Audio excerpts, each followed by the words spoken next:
नमस्कार विद्यार्थियों, मैं ARBDL सर आप सभी का एक बार फिर से हमारे इस YouTube चैनल फंडामेंटल गुरु में स्वागत करता हूं। विद्यार्थियों, जैसे कि आपने कक्षा 10वीं NCERT कोर्स चल रहा था, तो उसमें हमारे सबसे पहले बेसिक केमिस्ट्री के बारे में अपन अध्ययन कर रहे थे। तो उसकी 4 क्लासें हो चुकी थी। आज अपनी 5वीं क्लास चल रही है बेसिक केमिस्ट्री के बारे में। इसके बाद में एक आध क्लास और होगी और फिर उसके बाद में हमारे बेसिक केमिस्ट्री खत्म हो जाएगा और हम वापस से सिलेबस के अकॉर्डिंग पढ़ना शुरू कर देंगे। ठीक है, तो चलिए, उससे पहले आपको बता दूं कि अभी भी जिस विद्यार्थी ने अपने इस YouTube चैनल को सब्सक्राइब नहीं किया है, प्लीज़ जल्दी से जल्दी चैनल को सब्सक्राइब कर दें और बेल आइकन को प्रेस कर दें, ताकि आने वाले जो हमारे लेटेस्ट वीडियो होंगे उसके नोटिफिकेशन सबसे पहले आप तक पहुँचेंगे। और वीडियो को लाइक एंड शेयर ज़रूर कीजिएगा। ठीक है, चलिए बिना देरी करते हुए वीडियो को शुरू करते हैं। हमने अक्रिय गैसों की ट्रिक पहले देख ली थी, उसके फिर भी मैं बता देता हूँ आपको। अक्रिय गैस जो याद करने का ट्रिक क्या है, वो है हीरे, नीलम और कोहिनूर जैसे रत्न। तो हीरे से बनेगा हीलियम, नीलम से बनेगा नियॉन, और से बनेगा आर्गन, कोहिनूर से बनेगा क्रिप्टॉन, जैसे से बनेगा जीनॉन, और रत्न से बनेगा रेडॉन। इस प्रकार से हमारे ये सारी अक्रिय गैसें कंप्लीट हो जाती है। ठीक है, तो चलिए आगे बात करते हैं अपन। और देखिए यहाँ पे आ रहा है कि आयन पर उपस्थित आवेश उसकी संयोजकता को दर्शाता है। कोई भी आयन होगा, या धनायन हो सकता है या ऋणायन हो सकता है, तो उस पर जितना भी आवेश होगा वो उसकी संयोजकता को दिखाएगा। किसको दिखाएगा? संयोजकता को दिखाएगा। वो +1 हो सकता है, -1 हो सकता है, +2 हो सकता है, -2 हो सकता है, +3 हो सकता है, -3, XYZ कुछ भी होगा, तो वो उसकी संयोजकता को दिखाएगा। आगे बात करते हैं। धनायन के अंत में EM लगाते हैं। जो भी धनायन होते हैं उनके अंत में क्या लगाया जाता है? मैक्सिमम EM लगाया जाता है। Sodium, potassium, calcium, magnesium, aluminium, इस प्रकार से। तो धनायन के अंत में क्या लगाते हैं अपन? EM लगाते हैं। इस बात का आप ध्यान रखिए। और ऋणायन के अंत में सामान्यतः 8 लगता है, आइट लगता है और आइड लगता है। जैसे सल्फेट तो 8 लग गया, और आइड, क्लोराइड, आइड लग गया। इस प्रकार से और भी बहुत सारी चीज़ें अपने को आगे देखने को मिलेगी। तो ऋणायन के अंत में सामान्यतः क्या लगता है? 8 लगता है, आइड लगता है और आइड लगता है, इस प्रकार से। ठीक है, एक और बात आपको यहाँ ध्यान रखने योग्य है, और वो क्या है कि परिवर्तनशील संयोजकता। इसका मतलब हो गया कि परिवर्तनशील संयोजकता होने पर, यानी कोई भी आयन है तो उसकी 2 संयोजकताएं होती है, 2 हो सकती है, 3 हो सकती है। तो जो कम वाली होती है उसके लिए अपन अस का प्रयोग करते हैं, और ज़्यादा आवेश होता है उसके लिए अपन इक का प्रयोग करते हैं। देखिए, परिवर्तनशील संयोजकता होने पर कम आवेश युक्त आयन के लिए अस का प्रयोग करते हैं, और अधिक आवेश के लिए अपन इक का प्रयोग करते हैं। जैसे देखिए फेरस है, Fe है, तो यहाँ पर +2 दिखा रहा है, Fe के यहाँ +3 है। तो कम कौन सा है? +2 वाला है, तो इसके लिए अस का प्रयोग करेंगे तो हो जाएगा फेरस। जबकि +3 ज़्यादा हो गया तो इसके लिए अपन इक का प्रयोग करेंगे तो बन गया फेरिक। उसी प्रकार से यहाँ कॉपर को देख लीजिए, इसका +1 है और इसका +2 है संयोजकता, तो इसको बोलेंगे अपन क्यूप्रस, अस हो गया, और इसको बोलेंगे क्यूप्रिक, इक, क्यूप्रिक। इट मीन्स यहाँ पे इक लगा दिया अपन ने ना, क्या लगा दिया? इक लगा दिया। इस प्रकार से हमें परिवर्तनशील संयोजकता जब भी होती है तो इस प्रकार से उसका नामकरण अपन कर लेते हैं, उसको इस प्रकार से प्रोनाउंसिएट करते हैं, उनको इस प्रकार से बोलेंगे। ठीक है, तो कम वाले के लिए अस का प्रयोग करेंगे और अधिक वाले के लिए इक का प्रयोग करेंगे। चलिए आगे बढ़ते हैं। यहाँ बात कर रहे हैं अपन एक परमाणुवीय धनायन। इसका मतलब हो गया ऐसे धनायन जिनमें एक ही प्रकार के परमाणु होते हैं। कैसे परमाणु होते हैं? एक ही प्रकार के परमाणु होते हैं, अकेले ही होते हैं, एक जैसे ही होते हैं, उनको बोलते हैं एक परमाणुवीय धनायन। अब इसमें भी अनेक अलग अलग प्रकार के, जिसकी एक संयोजकता हो सकती है, 2 भी हो सकती है, 3 भी हो सकती है। तो अभी अपने को पढ़ना है एक संयोजी धनायन। इसका मतलब क्या हो गया कि ऐसे धनायन जिनकी संयोजकता 1 होती है। इस बात का ध्यान रखिए, ऐसे धनायन जिनकी संयोजकता 1 होती है उसको अपन क्या कहते हैं? एक संयोजी धनायन कहते हैं। क्या कहते हैं? एक संयोजी धनायन। चलिए अब कौन कौन से एक संयोजी धनायन? तो यहाँ पर है hydrogen, lithium, sodium, potassium, copper, silver, mercurous. तो इन सब की संयोजकता क्या दिख रही है अपने को? एक दिख रही है। कितनी संयोजकता दिख रही है? एक। देख लीजिए, hydrogen, lithium, sodium, potassium, cuprous, silver, mercurous. ठीक है। और इसको याद रखने के लिए मैंने एक सिंपल सी ट्रिक आप बनाई है जो आपके सामने है। हेलिना की क्यों आज होगी? हेलिना की क्यों आज होगी? ये आपकी ट्रिक है। से बनेगा हाइड्रोजन, ली से बनेगा लिथियम, ना से बनेगा सोडियम, की से बनेगा पोटेशियम, और क्यू से बनेगा क्यूप्रस, आर से बनेगा सिल्वर, और मर्क्यूरस से बनेगा होगी। ठीक है। इस प्रकार से आपको ये याद रखना है, और नहीं तो सिंपली आप याद रख सकते हो तो बढ़िया बात है, कोई दिक्कत वाली बात नहीं है। ठीक है। चलिए आगे बढ़ते हैं। अब आ रहा है द्विसंयोजी धनायन। ऐसे धनायन जिनकी संयोजकता 2 होती है। एक संयोजी में संयोजकता कितनी थी?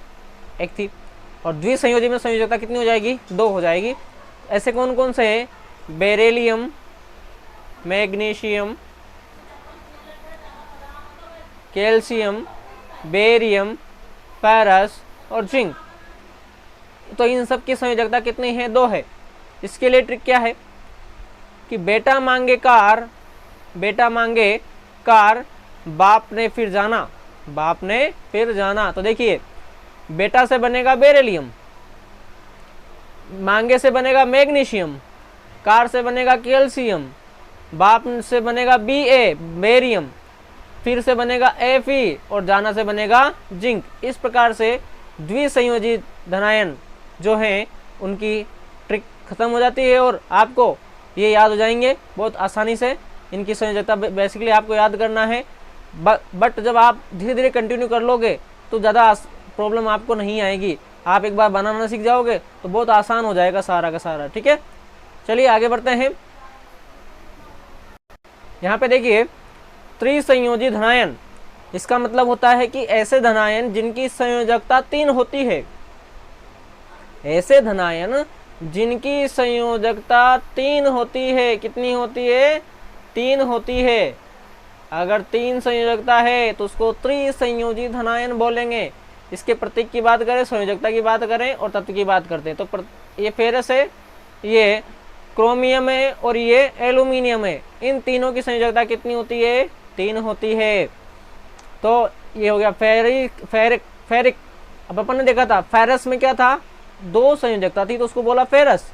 और फेरिक में कितना है? 3। परिवर्तनशील संयोजकता होने पर जिसमें कम आवेश है उसको अपन अस से बोलेंगे, और जिसमें ज़्यादा है उसको अपन किससे बोलेंगे? इक से बोलेंगे, फेरिक। क्लियर है बात? चलिए, तो इसकी ट्रिक क्या है? फेको एल्यूमिनियम को, तो ये आपको याद हो जाएगा और आप डायरेक्ट याद कर लो तो अच्छी बात है। ठीक है। चलिए आगे बढ़ते हैं। बहुसंयोजी धनायन, इसका बहुत अच्छे से याद है। बहुसंयोजी का मतलब कि ऐसे धनायन जिनकी संयोजकता 3 से अधिक होती है। मतलब 3 नहीं होना चाहिए, 3 से ज़्यादा, 4 भी हो सकती है, 5 भी हो सकती है, 6 भी, कुछ भी हो जाए। ठीक है। तो जिसकी संयोजकता 3 से अधिक हो उसको बहुसंयोजी धनायन कहते हैं। क्योंकि 3 तक तो अपन ने देखा, 3 तक तो क्या बोल रहे हैं अपन? त्रिसंयोजी बोल रहे हैं।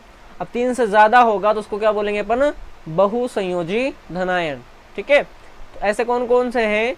कार्बन है, सिलिकॉन है, स्टेनिक है और आर्सेनिक है। कार्बन, सिलिकॉन और आर्सेनिक, इन सब की संयोजकता कितनी है? 4 है। कार्बन, सिलिकॉन और स्टेनिक की संयोजकता तो कितनी है? 4 है। इनकी तो तीनों की 4 है और आर्सेनिक की कितनी है? 5 है। इसको याद रखने की ट्रिक बनाई अपन ने।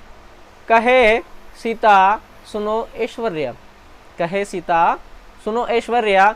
तो इस प्रकार से आपको ये याद हो जाएगा। ठीक है। तो चलिए आगे बढ़ेंगे। अब बात करें अपन एक परमाणुवीय ऋणायन की।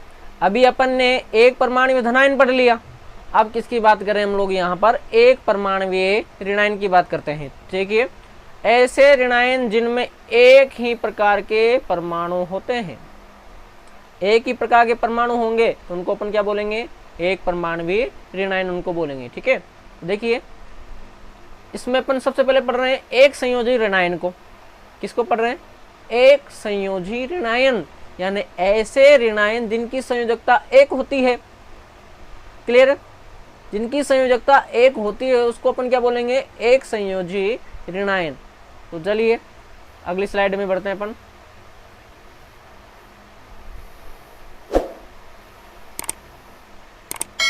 अब एक संयोजी में देखिए सबसे पहले आ रहा अपने फ्लोराइड, फिर है क्लोराइड, फिर है ब्रोमाइड और फिर है iodide.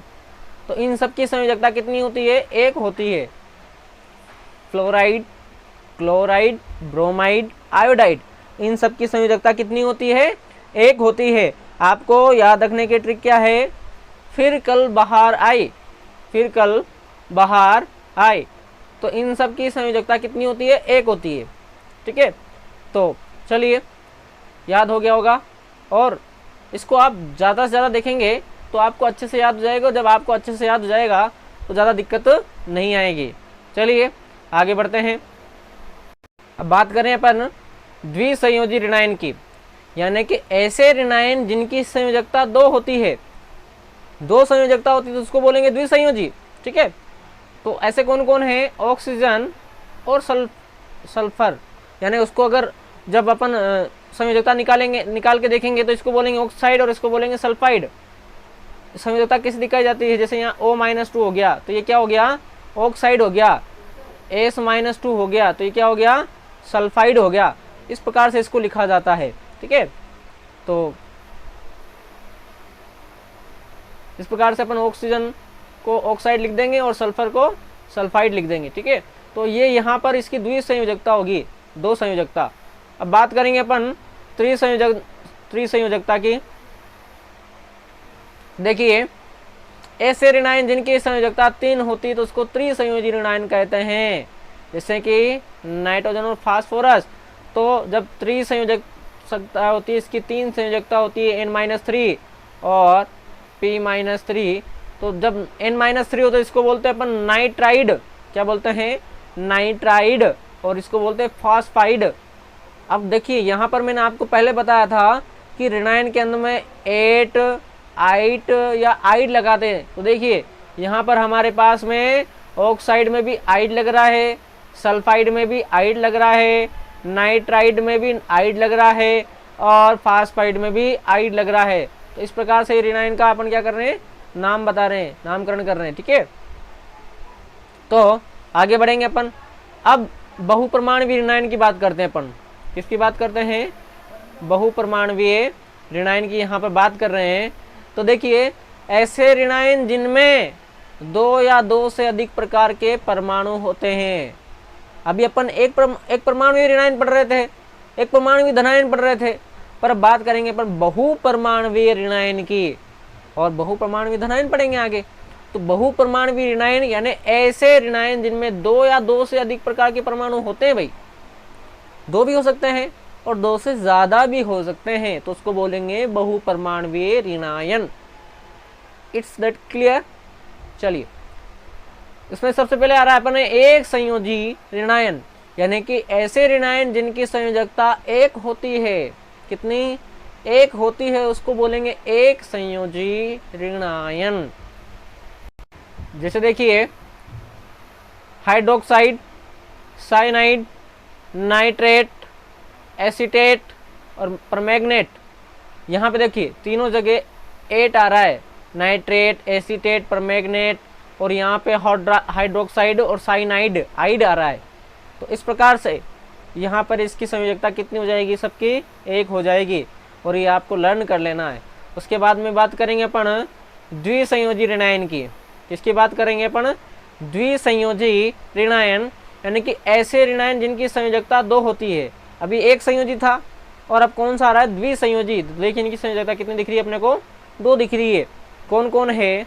Carbonate CO3-, sulphate SO4- और सल्फाइट आइट। सल्फाइड में और सल्फाइड में डिफरेंस है, इस बात का आप ध्यान रखिए। अगर S-2 होता है तो वो होता है सल्फाइड होता है, और SO3-2 होता है तो वो होता है सल्फाइट। इस बात को आप विशेष कर ध्यान रखिए। यानी कि देखिए अगर S-2 है तो ये है सल्फाइड, सल्फाइड। और अगर SO3-2 होता है तो ये है सल्फाइट, यानी ये वाला तो कौन सा है, ये रहा, ठीक है। और ये जो है वो सल्फाइड है। इस बात को आप अच्छे से समझ लेना, ठीक है। यहाँ तक कोई दिक्कत नहीं होगी। अब आगे बात करेंगे अपन त्रिसंयोजी ऋणायन की, यानी ऐसे ऋणायन जिनकी संयोजकता 3 होती है। कितनी? 3। उसको बोलेंगे अपन त्रिसंयोजी ऋणायन, यानी PO4 -3, यानी इसको बोलते हैं फास्फेट। क्या बोलेंगे इसको? फास्फेट। PO4-3 फास्फेट हो गया जो त्रिसंयोजी ऋणायन है। अब एक और बात कर लेते हैं अपन बहुपरमाणुवी धनायन की। तो बहुपरमाणुवी धनायन, जैसे अपन ने बहुपरमाणुवी ऋणायन देखा था, इसी प्रकार से बहुपरमाणुवीय धनायन भी है, यानी कि ऐसे धनायन जिनमें 2 या 2 से अधिक प्रकार के परमाणु होते हैं। कितने? 2 या 2 से अधिक प्रकार के परमाणु होते हैं, तो उसको बहुपरमाणुवीय धनायन कहते हैं। अब इसमें अपने सिर्फ एक ही है, एक संयोजी धनायन। जैसे ऐसे धनायन जिनकी संयोजकता 1 होती है, यानी कि NO4 प्लस, यानी NH4 प्लस 1 बोल दो इसको, तो ये अपना हो जाएगा अमोनियम। क्या बोलते हैं इसको? अमोनियम। NH4 प्लस, ये हो गया अपना अमोनियम जो एक संयोजी धनायन है, ठीक है। आगे बढ़ते हैं। अब देखिए संयोजकता अपन जो अभी देख रहे थे, संयोजकता के बारे में अपन लिख रहे थे कि संयोजकता एक्चुअल में है क्या। संयोजकता के इंग्लिश में बोलते हैं वैलेंसी। क्या बोलते हैं इसको? वैलेंसी। यानी कि प्रत्येक तत्व के परमाणु की एक निश्चित संयोजन क्षमता होती है। कोई भी तत्व है तो उसके परमाणु की जो निश्चित संयोजन क्षमता होती है उसको संयोजकता कहते हैं। क्या कहते हैं उसको? संयोजकता कहते हैं। यानी कोई भी तत्व है तो उसके परमाणु की जो एक निश्चित संयोजन क्षमता होती है उसको संयोजकता कहते हैं। अर्थात अगर देखा जाए, यानी परमाणु अपने बाह्यतम कोश में अष्टक पूरा करने के लिए, अपने इलेक्ट्रॉनिक विन्यास में देखा था, अष्टक पूरा करने के लिए अपन क्या कर रहे थे? इलेक्ट्रॉनों का स्थानांतरण कर रहे थे, यानी कि इलेक्ट्रॉन ग्रहण भी कर रहे थे, इलेक्ट्रॉन त्याग भी रहे थे और इलेक्ट्रॉनों का साझा भी कर रहे थे। तो स्थानांतरण या साझा, तो परमाणु अपने बाह्यतम कोश में अष्टक पूरा करने के लिए जितने इलेक्ट्रॉनों का साझा स्थानांतरण करता है वह तत्व की संयोजन क्षमता या संयोजकता कहलाती है। उसको संयोजकता भी कह सकते हैं या संयोजन क्षमता भी कहते हैं। यानी जितने इलेक्ट्रॉन दिए, मान लीजिए 2 इलेक्ट्रॉन दिए तो त्यागे ना, तो धन दिया प्लस दिया, तो यानी कि +2 इसकी संयोजकता हो जाएगी, 2 बोल देंगे। और अगर 2 निकले तो क्या हो जाएगी? -2। इस प्रकार से तो लेने और देने का ध्यान रखना। और साझा, उसमें क्या होता है? संयोजक बंध बनता है ना, सहसंयोजन। तो चलिए इस प्रकार से अपना ये संयोजकता वाला टॉपिक कंप्लीट हो जाता है। और अगली क्लास में जो आने वाला है बहुत इंटरेस्टिंग टॉपिक आएगा, रासायनिक सूत्रों का निर्माण।